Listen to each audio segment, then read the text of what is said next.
لیکن یہ میں دعویٰ کرتا ہوں کہ الحمدللہ جو میں نے لوگوں کو تمہارے بزرگوں سے توڑ کے اس شخص سے جوڑا ہے جس کی قبر مدینے میں ہے صلی اللہ علیہ وآلہ وسلم، یہ چیز اب ختم نہیں ہونی، یہ ذہن میں رکھیے گا۔ ڈاکٹر اسرار صاحب دنیا سے چلے گئے، ویڈیوز میں زندہ ہیں۔ مولانا اسحاق صاحب دنیا سے چلے گئے، ویڈیوز میں زندہ ہیں۔ اور انجینئر صاحب کی ویڈیوز تو آپ چھوڑ دیں، ہاں دنیا میں جہاں کہیں اسلام پہ بات ہوتی ہے نا تو انجینئر صاحب کی ویڈیو پہلے نمبر پہ کھلتی ہے اللہ کے فضل سے۔ تو آپ کیا سمجھتے ہیں اس نے مر جانا؟ اچھا میں مر گیا تو کیا ختم ہو جائے؟ جڑا میں ڈیمیج کرتا ہے تو فرقے نو ختم ہو جانا ہے؟ یہ تو میرے نبی کا انقلاب ہے، ہم تو ان کے ادنا سپاہی ہیں، یہ تو جاری رہے گا انشاءاللہ تعالی۔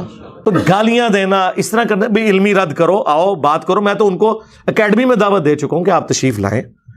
ان کے کئی نمازی ریورٹ ہو کے میری اس اکیڈمی میں آ چکے ہیں سیالکوٹ سے، میں نے ان کے ہاتھوں سلام بھی بھجوایا ان کو کہ تشریف لائیں ادھر، بتائیں میری غلطی کیا ہے قرآن و سنت کی روشنی میں، جذباتی باتیں نہیں کہ پیچھے آپ رو میوزک چلا دیں اور آپ سمجھیں کہ آپ کی بات جسٹیفائی ہو جائے گی۔ ابھی اگلے دن ایک کلپ ان کا آج کل بڑا وائرل ہوا ہے جس میں وہ ایک کسی بزرگ کا واقعہ سنا رہے ہیں کہ وہ بحری جہاز میں سفر کر رہے تھے۔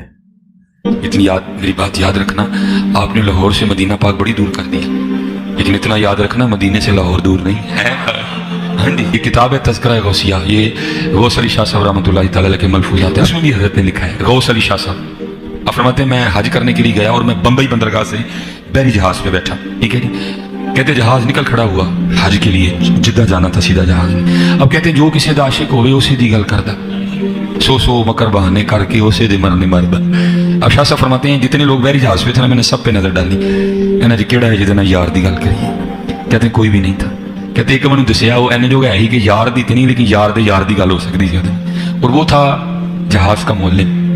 کہتے میں اس کے پاس گیا، سلام دعا کر کے میں بیٹھ گیا۔ میں نے کہا آپ جہاز کے مولم ہیں؟ اس نے کہا ہاں۔ اب کہتے میں نے کہا یار ہر سال تو حج لے کے جانا ہے تو لے کے بھی آنا ہے، تو چلو جانے ہیں تو کوئی ولی نہ ہوئے لیکن آدھے ہیں تو سارے ولی ہو کے آتے ہیں، تو اج تک کوئی تو اللہ کا یار ویکھیا ہے؟ آپ فرماتے ہیں وہ مولوی مجھے سر سے لے کے نا پاؤں تک دیکھ کے کہتا ہے حضرت ساری زندگی میں 2 ہی اللہ کے دوست دیکھے، پہلے کی بات سناؤں کہ دوسرے کی؟ آپ فرماتے ہیں میں نے کہا پہلے کی سنا۔ کہتا ہے پہلا اللہ کا ولی میں نے تب دیکھا تھا جب اس جہاز کی مولوی میرے والد تھے اور میں ان کی زیر تربیت تھا۔ کہتے اسی طرح جہاز بمبئی بندرگاہ سے نکلا، تھوڑا سا جہاز آگے گیا ہوگا تو ایک بابا جی آگے اور آ کے میرے والد صاحب کو کہتے ہیں مولوی صاحب یہ تو بتائیں جدہ کب آئے گا؟ اگر مجھے پہلے پتا ہوتا نا کہ بحری جہاز میں سفر کرنے سے اتنی ابکائیں آتی ہیں، اتنا دل خراب ہوتا ہے، تو پھر ایک اور راستہ بھی تھا، میں نے اسی راستے سے چلے جانا تھا۔ اب یہ بتائیں جدہ کب آئے گا؟ تو کہتے ہیں میرے والد صاحب مسکرا کے کہنے لگے بزرگو وہ یہ تو جہاز بمبئی بندرگاہ تو چلے ہیں 11 دن لگنے نے پھر جدہ آئے گا۔ کہتے ہیں وہ بابا جی چلے گئے، اثر پڑھ کے پھر آئے، وہی سوال، میرے والد صاحب کا بھی وہی جواب، پھر چلے گئے، مغرب پڑھ کے پھر آئے، پھر وہی سوال۔ کس دفعہ میرے والد صاحب غصے میں آ گئے، کہنے لگے بابا جی گل ہونا کری ہے، بار بار نہ ہو میرے کا، میں تو 11 دن تو پہلے لے آ نہیں سکتا، جب تسی لے آ سکتے ہو تو لے آؤ۔ کہتے ہیں وہ بابا جی میرے والد صاحب کو کہتے ہیں پھر سب سے پہلے کون سی بندرگاہ آئے گی؟ کہتے ہیں میرے والد صاحب نے کہا مخا، پھر کون سی آئے گی؟ حدیدہ، پھر کون سی آئے گی؟ عدن، پھر کون سی آئے گی؟ میرے والد صاحب نے کہا جدہ۔ تو بابا جی کہتے ہیں پھر ویکھو جدہ آ گیا جی، تذکرہ غوثیہ، تذکرہ غوثیہ، جدہ آ گیا۔ کہتے ہیں میرے والد صاحب نے پیچھے دیکھا تو واقعی لائٹیں دکھائی دے رہی تھی۔ کہتے والد صاحب بڑے پریشان ہوئے، دوپہر کو تو ہم بمبئی بندرگاہ سے نکلے، وہ بھی تو کراچی بھی نہیں آیا، تو یہ کیا ہوا کہ جہاز راستہ تو نہیں بھول گیا؟ کہتے جہاز کھڑا کیا گیا، بندے بھیجے گئے، جاؤ ویکھ آؤ کیڑی بندرگاہ ہے۔ کہتے بندے نے آ کے کہا واقعی جدہ آ گیا جی، کیونکہ حضرت اس کی روحانی طاقت اتنی زیادہ تھی کہ جب مولم نے کہا نا مخا، اس نے جہاز کو اٹھا کے مخا رکھ بھی دیا، جب اس نے کہا نا حدیدہ، اس نے جہاز اٹھا کے حدیدہ رکھ بھی دیا، جب اس نے کہا نا عدن، اس نے جہاز اٹھا کے عدن رکھ بھی دیا، جب اس نے کہا نا جدہ، اس نے جہاز اٹھا کے جدہ رکھ بھی دیا۔ یہ ہے بھائی، میں کہا کرتا ہوں ہمارے بزرگوں نے کوئی لطیفے نہیں لکھے جی، انہوں نے ایویں نہیں کہا تھا فاصلوں کو تکلف ہے ہم سے اگر ہم بھی بے بس نہیں، بے سہارا نہیں۔ اچھا دوسری بڑی مزیدار بات ہے، ایک کی تو بات ہو گئی، اب شاہ صاحب کہتے ہیں مولم کہتا ہے دوسرے دی سناواں؟ شاہ صاحب کہتے ہیں میں نے کہا سنا، وہ کہنے لگے جی دوسرے اللہ والے تسی ہو۔ شاہ صاحب کہتے ہیں میں نے کہا بھائی پہلے تو اللہ والے کی تو نے اتنی بڑی کرامت دیکھی، تو میرا تو نے کیا دیکھا کہ میں اللہ والا ہو گیا؟ تو فرماتے ہیں مولم کہتا ہے حضرت جی اللہ والے دا پتہ بھی اللہ والے پوچھتے ہیں، یہ بہت کچھ ہے جی۔ ٹھیک ہے جی، تو وہ جہاز کے کیپٹن سے پوچھنے لگے کہ کبھی کوئی اللہ والا بھی ملا ہے؟ انہوں نے کہا جی 2 اللہ والے ملے ہیں۔ کہانیاں بہرحال مختصر یہ کہ انہوں نے کہا جی وہ ایک اللہ والا تھا، وہ بار بار آ کے میرے ابا جی جو اس وقت کپتان تھے ان سے پوچھتا تھا کہ ہاں جی کتنی دور رہ گیا جی جدہ، کیونکہ جدے کے ساحل کے اوپر جا کے وہ بحری جہاز نے رکنا تھا، تو وہ پھر بڑے تنگ ہوئے، تو الٹیمیٹلی انہوں نے اس کے ساتھ ڈسکشن کی تو اس نے کہا اے پھر جدہ آ گئی، تو جدہ پہنچ بھی گئے، حالانکہ وہ ابھی جدہ بڑی دور تھا۔ تو انہوں نے جب پوچھا لوگوں سے، واقعی جدہ پہنچ چکے تھے۔ سرکار اس طریقے سے کوئی ٹریول کر سکتا ہے؟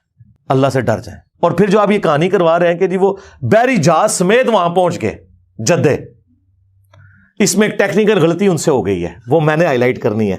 سارا دا عمرہ، سارا دا حج فارغ ہو گیا، کیونکہ یہ لم جو ہے نا وہ جدے سے بہت پہلے آتا ہے، جہاں آپ نے احرام باندھنا ہوتا ہے۔ او بابا جل ہی نکلے تہاڈا، ہاں اونوں جڑا میں کہنا تہاڈے بابے نوں نہ نماز دا پتا نہ حج روزے دا پتا، او بابا ایڈا جالی سی، اس کو چاہیے تھا یہ لم پہ پہلے وہ روکتا اور کہتا کہ بھائی میقات شروع ہو گیا، احرام باندھ لو۔ اس نے ڈائریکٹ سب کو جدے بجھا دیا، سارے ہوتے دم واجب کرا چھڑا۔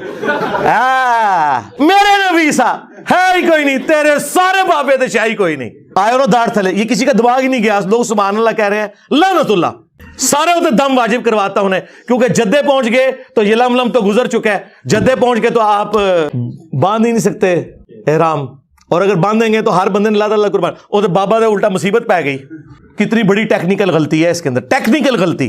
اور اس سے یہ پتہ لگا کہ بابے کو حج کے مسائل نہیں پتہ تھے، ورنہ وہ پہلے یلم روکتا، اس کے بعد جدے جاتا۔ یہی تو ہم کہتے ہیں انہیں تجویز سے نماز بھی نہیں آتی، ترجمہ تو چھڑ دو، کوئی پڑھ ہی نہیں سکتے۔ یہ حالت ہے ان کی۔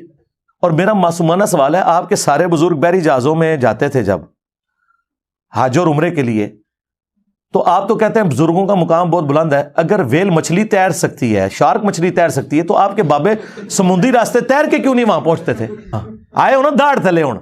ویل مچھلی 1.5 گھنٹے تک سانس روک لیتی ہے اپنا، اس کے بعد ایک دفعہ اوپر سانس لینے آتی ہے۔ تو آڑے بابے دا بھی 1.5 گھنٹے سے سانس روکیے، چاہے غوث ہے، کتب ہے، ابدال ہے، 3 منٹ سے زیادہ کوئی بندہ زندہ نہیں رہ سکتا، عام آدمی مر جائے گا۔ اور دوسری طرف صحیح مسلم شریف، بنو سلمہ چوراہے پہ کھڑے ہیں، اللہ کے نبی علیہ السلام نے پوچھا کہ میں نے سنا ہے کہ تم مسجد نبوی کے قریب مدینہ شریف میں شفٹ ہونا چاہتے ہو۔ ان کا یا رسول اللہ گاؤں ایریا سے آتے ہیں، ظاہر ہے گاؤں ایریا سے آنے میں تردد ہے، نماز میں پہنچتے ہوئے اتنی ٹریولنگ کرنی پڑتی ہے، بعض کا جماعت بھی رہ جاتی ہوگی یا لیٹ پہنچتے ہوں گے، تو ہم نے سوچا کہ ہم نا مدینہ شریف میں ہی گھر لے لیں۔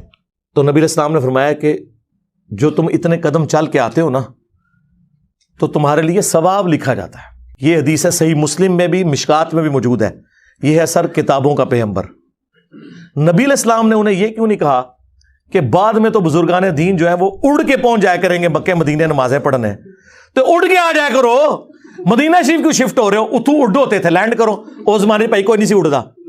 اور دوسری طرف یہ آپ کو کہتے ہیں بڑے سے بڑا غوث، کتب، ابدال، کسی صحابی کے گھوڑے کے قدموں کی خاک جو نتنوں میں بیٹھے اس کے برابر نہیں ہو سکتا۔ تو سرکار بنو سلمہ جن کے گھوڑوں کی خاک جو ان کے گھوڑوں کے نتنوں میں بیٹھتی تھی وہ تمہارے بابوں سے افضل تھی، وہ تو بےچارے مدینہ شریف شفٹ اس لیے ہو رہے ہیں کہ ہمیں دور سے آنا پڑتا ہے، ہم قریب ذرا شفٹ ہو جائیں تاکہ نماز پڑھنے میں آسانی ہو۔ ان کو تو حضور نہیں کہہ رہے اڑ کے آ جاؤ، یا وہ سوچ لے کہ اگر اڑ کے آ سکتے تو بےچارے یہ کام نہ کرتے۔ اس زمانے میں کوئی نہیں تھا اڑتا۔ اس کا مطلب یہ بعد میں ساری کہانی ہے۔ انجن روک دیتا جی، انجن بڑھایا بھی ہے کسی نے، روکنے نہیں رہے ہو، نہ تواڈے کول انجن بنیا، نہ تواڈے کول بحری جہاز بنیا، یہ بابے صرف روکتے ہی رہے ہیں۔ وہ جی اوپر نگاہ ماری 7 آسماناں تو تے عرش تے، تھلے نگاہ ماری 7 زمیناں کراس، تیل بھی کراس۔ تیل تو 8 سے 200 سال پہلے، مشکل 200 سال پہلے، 1853 میں پہلی دفعہ وہ تیل کا کنواں پنسلوینیا میں امریکہ میں نکلا۔ سر ایڈون، مٹھی داڑھی تھی ماشاءاللہ، ہے کرسچن تھے وہ، کرسچن۔ تو آڈے کسی بابے کو تیل نہیں دریافت ہویا جو یہ زمین کے نیچے والا تیل ہے۔ یہ میں اس لیے کہہ رہا ہوں کہ ان کا دعویٰ ہے کہ بزرگ دیکھ لیتے ہیں، ہمارا یہ دعویٰ ہے کہ دنیا بقدر ایفرٹ ہے۔